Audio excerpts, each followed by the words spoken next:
The planetary survey of Kepler 438b was supposed to be routine another ice world, at the edge of habitability, likely hosting simple extremophile organisms at best. Dr. Maya Sharma was the xenobiologist on the three-person landing team, accompanied by geologist Dr. Wei Chen and security officer Lieutenant James Kovac. Standard protocol: 48 hours on the surface, sample collection, preliminary analysis, then return to the research vessel Hawking in orbit. The blizzard changed everything. It had come from nowhere, a freak storm that separated Maya from her team and damaged her comms unit. The howling winds drove her to seek shelter in a series of ice caves that sensors indicated extended deep beneath the surface.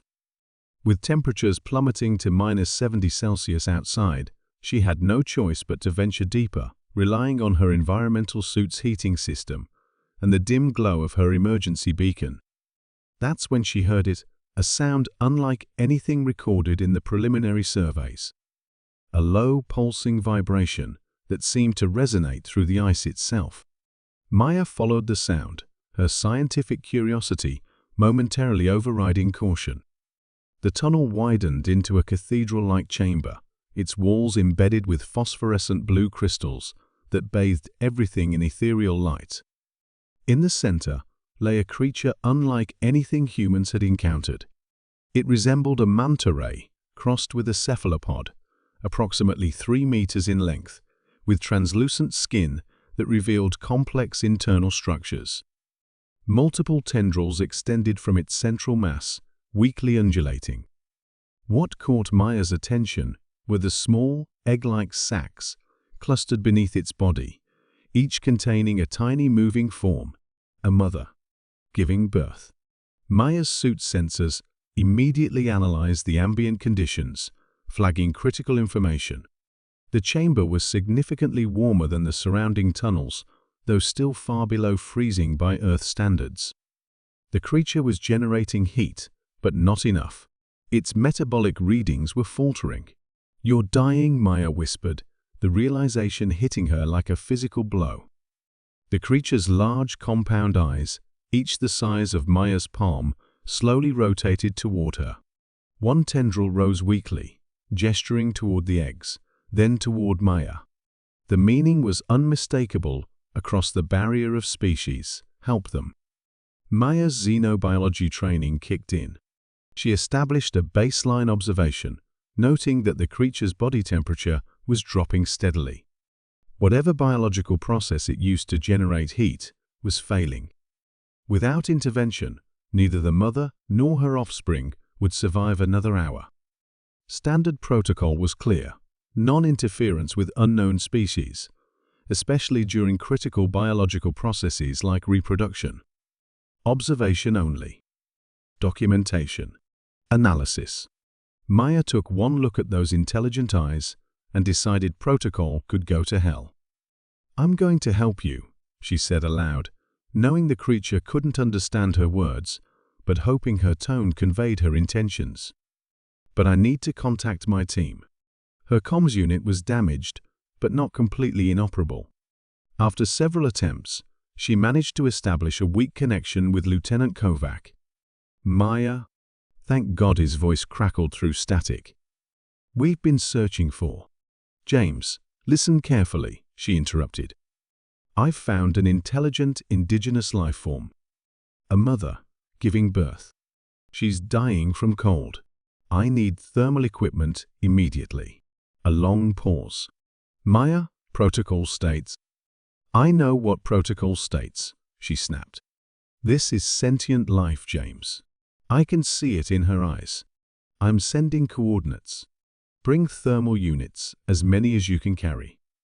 Another pause, then understood. ET at 30 minutes. While waiting, Maya did the only thing she could. She began removing the outer layers of her environmental suit, exposing herself to the biting cold of the chamber. Her suit was designed to maintain core body temperature even in extreme conditions, but without its outer shell, the warmth would radiate outward instead. She approached the alien mother slowly, holding out her bare hands in what she hoped was a universal gesture of peace. The creature watched her, those massive compound eyes tracking her movements. "I'm going to try to help you," Maya said softly. "I can share my warmth until my team arrives." She placed her exposed hands gently on the creature's side. The skin felt like cool silk, pulsing with fading life.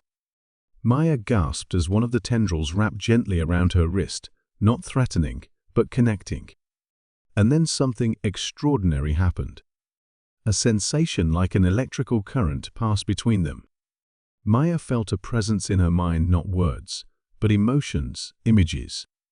Gratitude, fear, hope. The creature was telepathic, or at least empathic.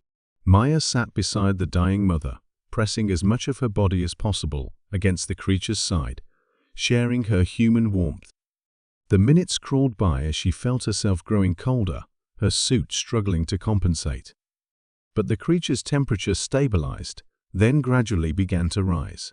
"Stay with me," Maya whispered, her teeth chattering. "Help is coming." Through their connection, she sensed the creature's confusion, then understanding. This small, warm being was sacrificing its own thermal regulation to save her. When Wei and James finally arrived, laden with thermal units, they found Maya hunched against the alien creature, nearly hypothermic herself. "Maya," Wei rushed forward, wrapping a thermal blanket around her shoulders. "Are you insane? You could have died." Maya shook her head, still maintaining contact with the alien mother. "Quick, set up the thermal units around her. Focus on the egg sacs first." James hesitated only briefly before complying, positioning the units to create a pocket of warmth around the creature and her offspring. As heat flooded the chamber, the alien mother's tendrils began to move with greater strength. The eggs beneath her pulsed with renewed vigor. "It's working," Maya said, smiling through her exhaustion. Over the next several hours, they maintained the thermal environment as the alien mother completed her birth process. 16 young emerged from their sacs, each about the size of a human hand, their translucent bodies glowing with an inner bioluminescence. Through their empathic connection, Maya felt the creature's gratitude wash over her like a warm wave. Images flooded her mind. The creature's species, a civilization living in the deep ice caverns of the planet, utilizing the natural geothermal vents that had gone offline during a seismic event, explaining the mother's desperate situation, trapped away from her colony's heat source during the critical birthing process. When the mother had recovered enough strength, she communicated her name in a series of emotional impressions that Maya interpreted as luminous current from depths. Maya introduced herself in turn, sharing memories of Earth, of humanity. As they prepared to leave, having logged first contact protocols and arranged for a specialized diplomatic team, the alien mother extended one tendril toward Maya. When she took it, the mental connection surged once more.